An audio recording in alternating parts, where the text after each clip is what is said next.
اعوذ باللہ من الشیطان الرجیم بسم اللہ الرحمن الرحیم ان الحمد للہ ونحمدہ ونستعینہ ونستغفرہ ونعوذ باللہ من شرور انفسنا ومن سیئات اعمالنا من یہدہ اللہ فلا مضل لہ ومن یضلل فلا ہادی لہ اشہد ان لا الہ الا اللہ وحدہ لا شریک لہ واشہد ان محمدا عبدہ ورسولہ وبعد فإن خیر الحدیث کتاب اللہ وخیر الہدی ہدی محمد صلی اللہ علیہ وسلم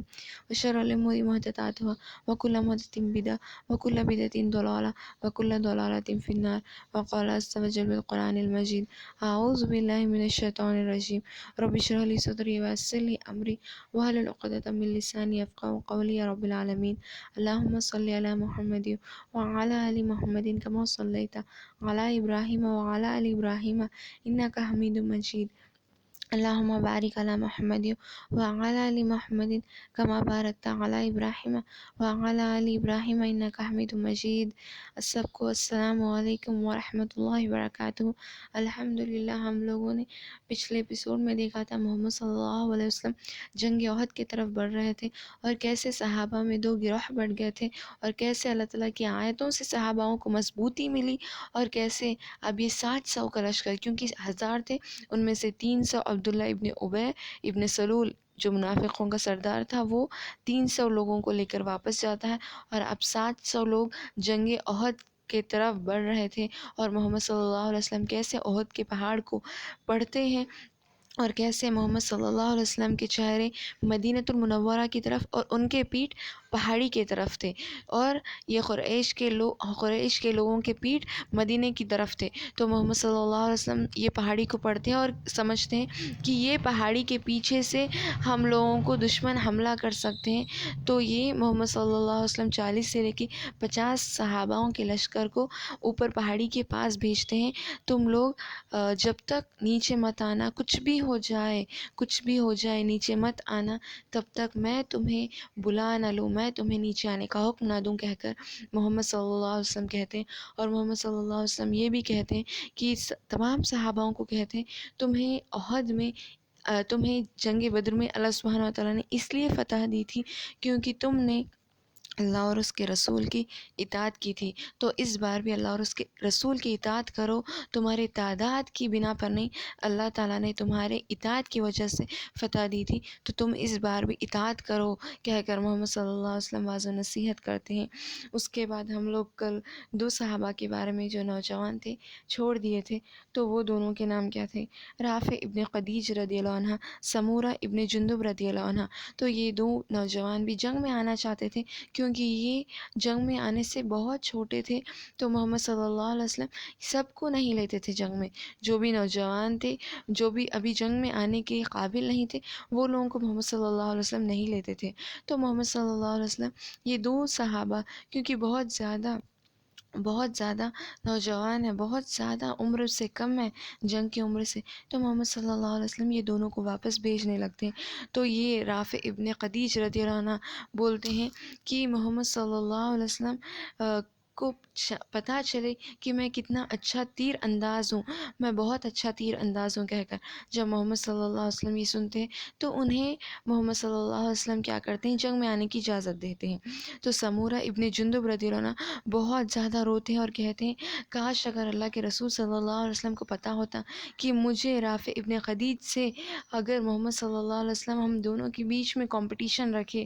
تو میں ہی اس میں جیتا، کہہ کر تو جب محمد صلی اللہ علیہ وسلم تک یہ بات پہنچتی ہے، محمد صلی اللہ علیہ وسلم دونوں کے بیچ کمپٹیشن رکھتے ہیں اور سمورہ ابن جندب رضی اللہ عنہ اپنی بات پہ کھڑے ہوتے ہیں اور وہ جیت جاتے ہیں، تو محمد صلی اللہ علیہ وسلم یہ دونوں کو بھی جنگ میں آنے کی اجازت دیتے ہیں۔ پھر اس کے بعد محمد صلی اللہ علیہ وسلم اب جنگ کی طرف بڑھ رہے تھے، اور محمد صلی اللہ علیہ وسلم اور مشرک آمنے سامنے ہوتے ہیں۔ مشرک کے 3000 لشکر تھے اور محمد صلی اللہ علیہ وسلم کے 700 کے لشکر تھے، اور محمد صلی اللہ علیہ وسلم ہمیشہ کی طرح آگے ہوتے تھے۔ محمد صلی اللہ علیہ وسلم آگے ہوتے ہیں، اور جنگ کیسے شروع ہوتی تھی؟ ادھر سے کچھ آدمی آتے تھے، ادھر سے کچھ، اور اس بار بھی محمد صلی اللہ علیہ وسلم سب صحاباؤں کو صف میں جمع کرتے ہیں۔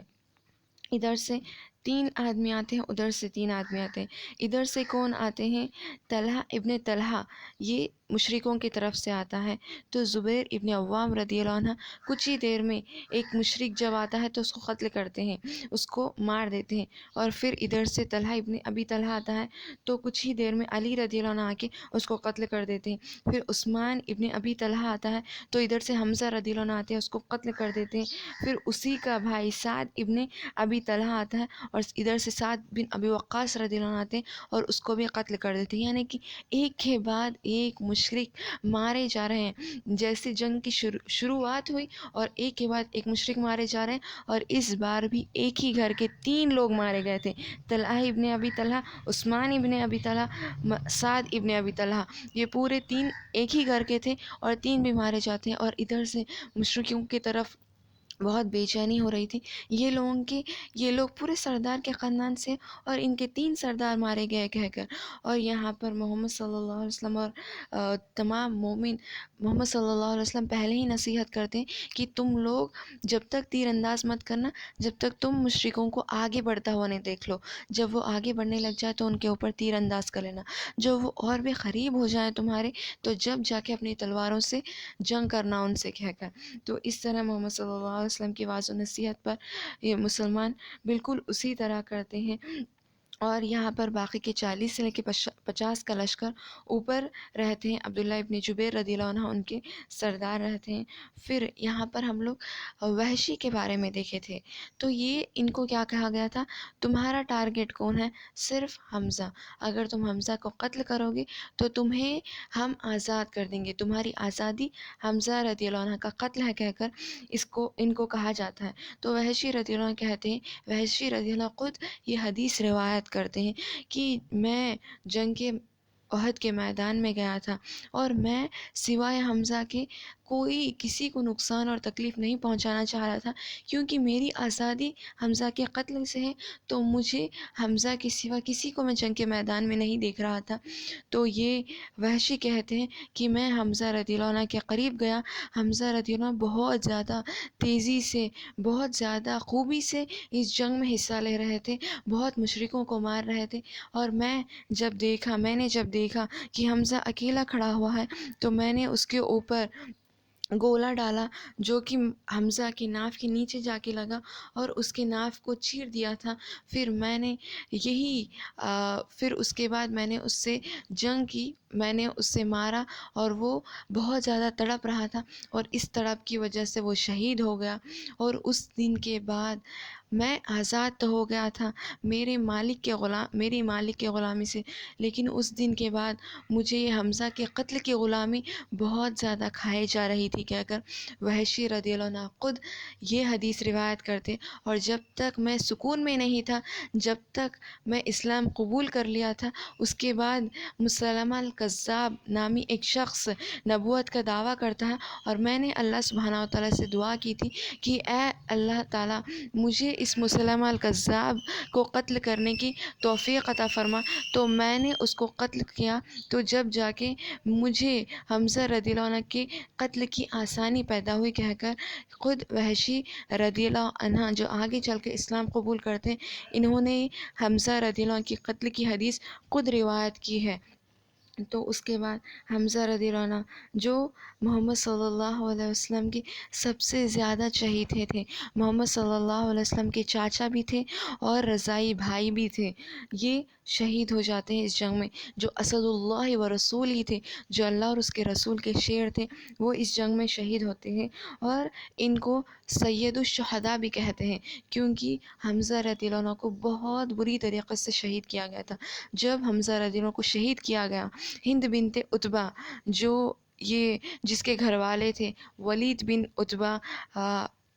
جنگ بدر کے جو پہلے 3 مارے گئے تھے نا، ولید بن عتبہ، شیبہ ابن ربیعہ، یہ لوگ اسی کے گھر والے تھے، اسی کے چاچا، اسی کے بھائی، اسی کے والد تھے. تو یہ کیا کرتی ہے، آتی ہے اور حمزہ رضی اللہ عنہ کے جسم کو کاٹتی ہے اور ان کا کلیجہ نکال کر چباتی ہے اور تھوکتی ہے. تو اس طرح وہ بہت برا طریقے کا برتاؤ کرتی ہے. اسی طرح کا برتاؤ کرتے ہیں اس زمانے میں جب دشمن کے لوگ مارے جاتے ہیں تو. لیکن محمد صلی اللہ علیہ وسلم نے ایسا کرنے سے مسلمانوں کو منع کیا ہے. مسلمانوں کی، محمد صلی اللہ علیہ وسلم مردہ کی، مشرک کے مردہ کی اسی طرح احترام کرتے جس طرح محمد صلی اللہ علیہ وسلم مسلمانوں کے مردہ کے احترام کرتے تھے. مطلب اتنا احترام کرتے تھے. لیکن اس زمانے میں کوئی بھی، وہ لوگ نہ تو زندہ کے ساتھ احترام کرتے تھے نہ تو مردہ کے ساتھ احترام کرتے تھے اس طرح. اور اس زمانے میں محمد صلی اللہ علیہ وسلم اسلام کے اخلاق یہ تھے. تو اس طرح چبایا جاتا ہے. بہت بری طریقے سے حمزہ رضی اللہ عنہ کو شہید کیا گیا تھا. اسی لیے ان کو سید الشہداء، شہیدوں کے سردار کہا جاتا ہے. اور اس کے بعد جنگ کی گرمی بڑھنے لگی، ایک کے بعد ایک مشرک مارے جانے لگے. تو کچھ مشرک بھاگنے لگتے ہیں. مشرک کیا کرتے ہیں، بھاگنے لگتے ہیں واپس. جب یہ اوپر جو پہاڑی کے اوپر محمد صلی اللہ علیہ وسلم نے 40 سے لے کر 50 کا لشکر رکھا تھا نا، یہ لوگ دیکھتے ہیں کہ ہاں اب تو مسلمان جیت رہے ہیں، اب تو مشرک بھاگ رہے ہیں کہہ کر کچھ صحابہ نیچے آنے لگتے ہیں. تو ان کے جو سردار تھے، جو عبداللہ ابن جبیر رضی اللہ عنہ، یہ کہتے ہیں دیکھو محمد صلی اللہ علیہ وسلم نے ہمیں منع کیا تھا نیچے جانے سے، جب تک اللہ کے رسول صلی اللہ علیہ وسلم خود نیچے نہ بلا لے تو ہمیں جب تک نیچے جانے کی اجازت نہیں ہے کہہ کر عبداللہ ابن جبیر رضی اللہ عنہ فرماتے ہیں. تو یہ فوری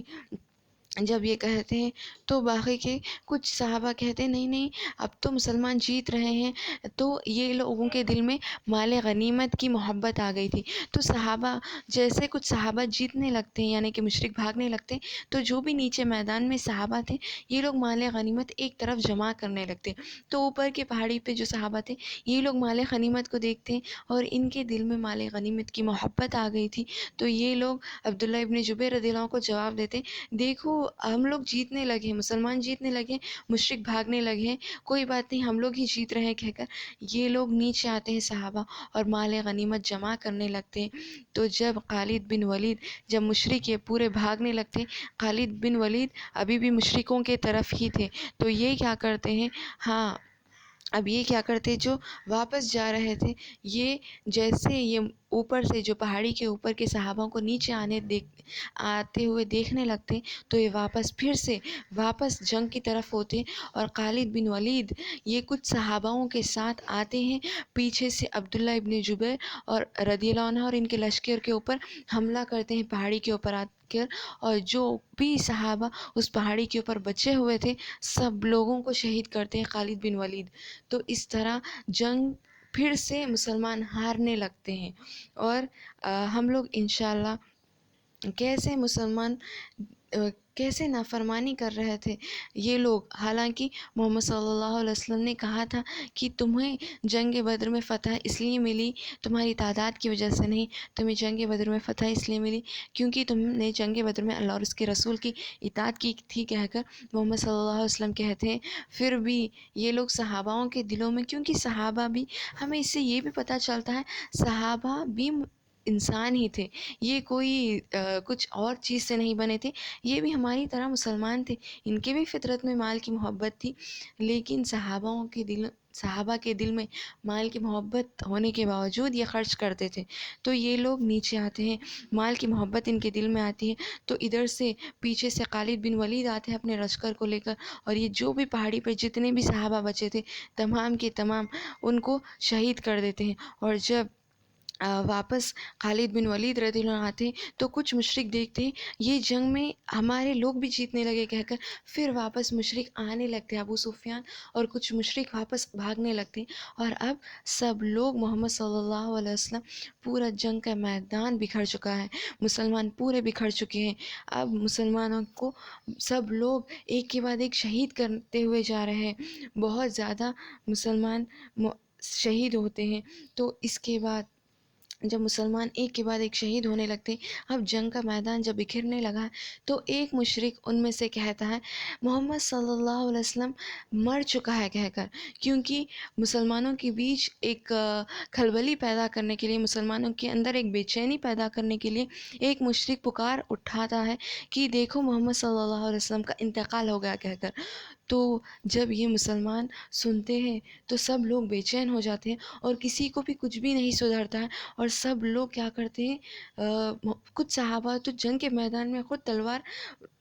تلوار چھوڑ دیے تھے اور وہیں پر رونا شروع کرتے ہیں، کیونکہ ہمارے جنگ کرنے کا فائدہ ہی کیا ہے جب محمد صلی اللہ علیہ وسلم ہمارے بیچ نہیں کہہ کر یہ مسلمانوں کے بیچ بے چینی ہو جاتے ہیں۔ اور کچھ صحابہ کو کچھ بھی سمجھ میں نہیں آتا، پتہ نہیں ان کے گھوڑے کہاں لے کر جا رہے ہیں، ان کی سواری انہیں کہاں لے کر جا رہے ہیں، یہ لوگوں کو کچھ بھی سمجھ میں نہیں آنے لگتا۔